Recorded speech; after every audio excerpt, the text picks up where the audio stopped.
একজন উকিলের প্রতি যেন কোর্টে দাঁড়িয়ে কোনো উপযুক্ত প্রমাণ ছাড়াই ধর্ষিতার উকিল যেন একটা প্রশ্ন করে কি, মাননীয় আদালতের কাছে আমি জানতে চাচ্ছি আমরা কি দ্বিতীয় একটি মেয়েকে ধর্ষিতা হবার ক্ষেত্র প্রস্তুত রাখবো নাকি রাখবো না। অর্থাৎ তিনি যেটা বুঝতে চাইছেন, রামিসা তো শেষ, এখন আরেকজন রামিসারিকে আমরা রেডি রাখবো কোনো সোহেলের জন্য। আজকের এই ভিডিওটা সর্বোচ্চ শেয়ার আহ্বান জানিয়ে শুরু করছি। একজন ভাই হিসাবে, বাবা হিসাবে, একজন চাচা হিসাবে, যে যেই পরিচয়, মা হিসাবে, বোন হিসাবে, সবাই সর্বোচ্চ শেয়ার করবেন। আমরা প্রধানমন্ত্রী জনাব তারেক রহমানের কাছে জানতে চাই, আদৌ কি রামিসাকে হত্যার বিচার হবে? আদৌ কি বাংলাদেশ কোনো ইতিহাস তৈরি করবে? এনসিপি তারা কি রাজপথে নামবে আরো একটা গণ অভ্যুত্থানের জন্য, যদি রামিসার হত্যাকারী সোহেলকে প্রকাশ্যে সারা বাংলাদেশে প্রকাশ্যে প্রথমবারের মতন একটা ঐতিহাসিক দৃষ্টান্ত স্থাপনের আহ্বান জানাচ্ছি। পলিসিগুলা জানাই দিব যে কিভাবে তাকে শাস্তি দিতে হবে। মাঝে মাঝে কি মনে হয় জানেন, যে যদি কোনো প্রধান বিচারপতির অথবা কোনো মন্ত্রী এমপির তাদের যদি কোনো বাচ্চা নাতি পত্তি যারা আছে তাদেরকে যদি এইভাবে ধর্ষণ করা হয়, তাহলে কি ওই দিনও বিচারিক প্রক্রিয়া এইভাবে চলবে, নাকি ধরেন আন্ডারগ্রাউন্ড ডম দিয়া অথবা আইন শৃঙ্খলা বাহিনী দিয়া ক্রস ফায়ার করে মাইরা ফেলা হবে, হয়তো এটা প্রকাশিত করা হবে না। কিন্তু আমরা যারা সাধারণ মানুষ আছি, যাদের ছোট ছোট সন্তান আছে, তারা ভাবি পাশের বাসার ফ্ল্যাটে যেই থাকে এই হারামি, আসলে তার কাছে আমার মেয়েটা নিরাপদ কিনা, এই ভবনটা আমার জন্য নিরাপদ কিনা। সোহেলের সর্বোচ্চ দৃষ্টান্তমূলক শাস্তি দাবি করছি, পাশাপাশি তার স্ত্রী স্বপ্নারও, সেও সমান অপরাধী।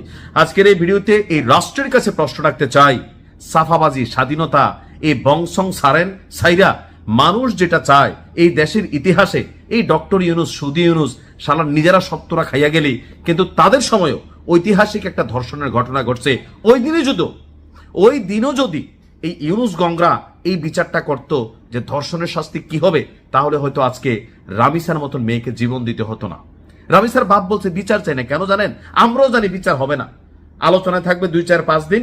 রাষ্ট্র যখন দেখবে এটা খুব বেশি ভাইরাল, আরেকটা ঘটনা রাষ্ট্র নিজে ঘটাবে অথবা কাউর দিয়া ঘটাই দিবে, আমরা সবাই সেটার পিছনে দৌড়াবো। কোথাকার রামিসা? এই জন্য রামিসার বাপ বলছে এই রাষ্ট্রের প্রতি ওয়াক্তু বিচার চাই না। আজকে রামিসার বাবা, রামিসা কালকে আপনার মেয়ে, আমার মেয়ে না, এটাকে আপনি ভাবতে পারেন? কথা বলছি আমাদের ছোট্ট একটা শিশু, মানে একটা ফুল, মিরপুরের পল্লবীতে 7 বছরের ছোট্ট একটা বাচ্চা, মানে এটা তো মহিলা মেয়ে কোনোভাবে, মানে জেন্ডার হিসেবে সে একটা মেয়ে। এতটুকুর বাইরে এই মেয়েটার মধ্যে কি আছে? আর এই যে রিক্সা মেকানিক সোহেল, সেই যে ঘটনাটা ঘটাইছে, আজকে আমরা পুলিশের জবানবন্দিতে দেখলাম, পুলিশের কাছে তার দেওয়া জবানবন্দি, তার স্ত্রী স্বপ্না ঘটনার দিন সকালে তার কৌশলে তার বাসায় নিছে। আমার ধারণা এদের আরেকটা প্ল্যান ছিল, সেটা হচ্ছে অপহরণ করবে। কিন্তু কোথাও না কোথাও যখন পরিস্থিতি বিগড়ে গেছে, এরা করছে কি, তো সেই জায়গা থেকে সম্ভবত প্ল্যান পরিবর্তন হয়েছে। কারণ স্বপ্না বলছিল সোহেল বিকৃত লেভেলের মেন্টালিটির একজন মানুষ, অতীতেও সম্ভবত এমন অনেক ঘটনা করছে, এগুলা পার পাইয়া গেছে, আর এখন এখানে এসে এই রামিসাকে এরা টার্গেট করছে। আজকে পুলিশের কাছে দেওয়া জবানবন্দিতে অনেক চাঞ্চল্যকর তথ্য বের হয়ে আসছে। এইসব তথ্য দিয়ে কি করবো বলেন? কারণ এখানে তো কোনো কিছু হবে না। তবে আমি ওই উকিলের প্রতি পুরো বাংলাদেশের পক্ষ থেকে গজবের দোয়া চাই, যেই কালো কোটধারী উকিল এই সোহেলকে মুক্তির জন্য কাজ করবে। রাষ্ট্রের একটা নিয়ম আছে, যদি কোনো আসামির পক্ষে কোনো উকিল না দাঁড়ায়, রাষ্ট্র তার জন্য উকিল দেয়। আমরা গুলি মারি রাষ্ট্রের এমন নীতি নির্ধারণী সিস্টেমের প্রতি। আমরা চাই এটারও সংশোধন হোক। কোন সেই উকিল যে টাকার জন্য সোহেল রানার পক্ষে দাঁড়াবে? অনেক উকিল আছে, আর দিন শেষে কেউ না দাঁড়াইলে রাষ্ট্র দাঁড়া করা দিবে। রাষ্ট্রের আইন জনগণের জন্য, জনগণের আইনকে প্রত্যাখ্যান করে। প্রধান বিচারপতি, যারা আইন প্রণেতা আছেন, যারা এই রাষ্ট্রের কলাকুশলী আছেন, আপনাদের কাছে জানতে চাই, এই ঘটনাগুলোকে আপনারা কি পলিটিক্যাল পয়েন্ট অফ ভিউতে দেখেন, নাকি আসলে মানবিক দৃষ্টিতে দেখেন? আওয়ামী লীগ সরকারের আমল থেকে শুরু করে স্বাধীনতার এত বছর এই দেশে অনেক উন্নয়ন হয়েছে, এই হয়েছে সেই হয়েছে, কিন্তু একটা জিনিস ঘটে নাই, কোন ধর্ষণকারী এই দেশে শাস্তি পায় না। যখন ঘটনা ঘটে আমরা কথা বলি, কিন্তু ফাইনালি আসলে কিছুই হয় না। তবে আমি একটা আহ্বান জানাতে চাই, যদি রামিসা হত্যার দৃষ্টান্তমূলক বিচার না হয়, সারা বাংলাদেশের কন্টেন্ট ক্রিয়েটাররা আমরা আমাদের জায়গা থেকে এটা নিয়ে কিন্তু ভাই খেলবো। আবারও বলে দিচ্ছি, খেলবো যেই উকিল তুমি তার পক্ষে দাঁড়াবে, তোমার 14 গোষ্ঠীর সাথে খেলবো, যেই সিস্টেম তার পক্ষে দাঁড়াবে সেই সিস্টেমের বিপরীতে আমরা খেলবো কন্টেন্ট ক্রিয়েটর হিসাবে। আমি আমার জায়গা থেকে ওয়াদা করে গেলাম, কারণ আমার নিজের একটা মেয়ে আছে 9 বছরের, আমি তার নিয়ে ভয় পাচ্ছি। পাশ্চাত্যের আভিজাত্যের জীবন ছেড়ে আমি এখন নিজে বাংলাদেশে আছি, আমি তো ভাই গ্যারান্টি দিতে পারি না আমার বাচ্চার সাথে কি ঘটবে। সো আমরা যারা কন্টেন্ট ক্রিয়েটাররা আছি, অনেকে আমার ভিডিও দেখেন, এটা নিয়ে আমরা কিন্তু একটা মুভমেন্টে যাব, সারা বাংলাদেশ কাঁপাবো। সরকার সাধু সাবধান হয়ে যান, কিন্তু এইটা নিয়ে কোন রকম 900 মার্কা পলিটিক্যাল বক্তব্য দিবেন, বাঙালি এবার জায়গা উঠবে। কারণ রামিসার পর টার্গেটকে আজকে এই সোহেল রিক্সা মেকানিক, হাজার সোহেল আমার আপনার আশেপাশে ঘাপটি মেরা বৈশা আছে ভদ্রলোকের বেশে, হাজারো স্বপ্ন রামিসার মায়ের সাথে পাশের বাসার ভাবি হিসাবে পরিচয়, আপনি বিশ্বাস করতেছেন পাশের বাসায় যাচ্ছে, এখন না যাইও কি পারবে?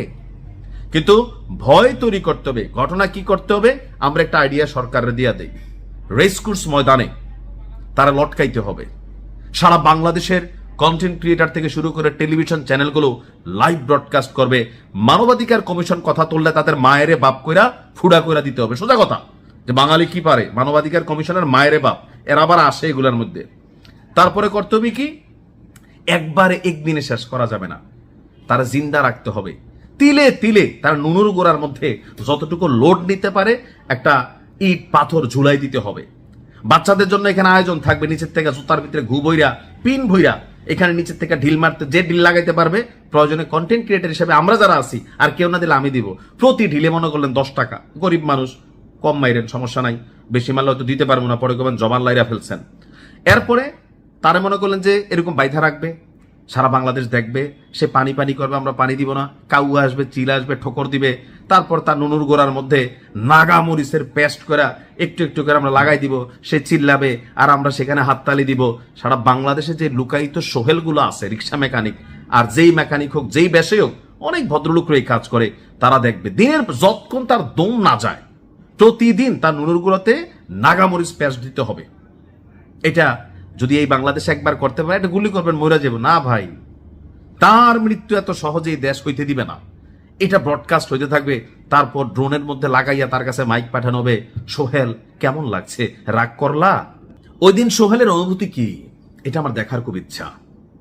রাষ্ট্রের মধ্যে যত সোহেলরা আছে আগামীতে, বা অনেকের মনে এরকম ধান্দা আছে, পলিসি প্ল্যান, আজকে যখন আমি ভিডিওটা করছি হয়তো আরো একটা রামিসার জন্য আরেকটা প্রেক্ষাপট তৈরি হচ্ছে। কে সেই রামিসা? সেটা কি আমার মেয়ে, আপনার মেয়ে, আপনার বোন? একজন বাবা হিসাবে যখন আমি চিন্তাটা করি বা এই ঘটনাগুলো পড়ি, চোখে তো দেখি নাই, পুরোটা বডিরে পার্ট পার্ট করে ফেলছে। সো সোহেলদের মৃত্যু ফাঁসিতে অথবা গুলিতে, ক্রস ফায়ারও আমি চাই না। আমি চাই, আমি যেটা বলছি, প্রয়োজনে আরো যাদের কাছে আইডিয়া আছে, হ্যাঁ, মানে এরকম ভাবে জীবন শেষ করানোর জন্য, তো আপনারা দিতে পারেন। আমি আবার জানি না ভিডিওটা আবার কপিরাইট খায় কিনা, বা ধরেন ভায়োলেন্স ক্যারেক্টার যায় কিনা জানি না, তবে আসলে মনের যে ক্ষোভটা আছে পুরোটা এখানে আমি প্রকাশ করছি। তা আমার কাছে আমার একজন ভক্ত, তিনি লিখছিলেন যে ভাইয়া আপনি যখন এই ভিডিওটা বানাবেন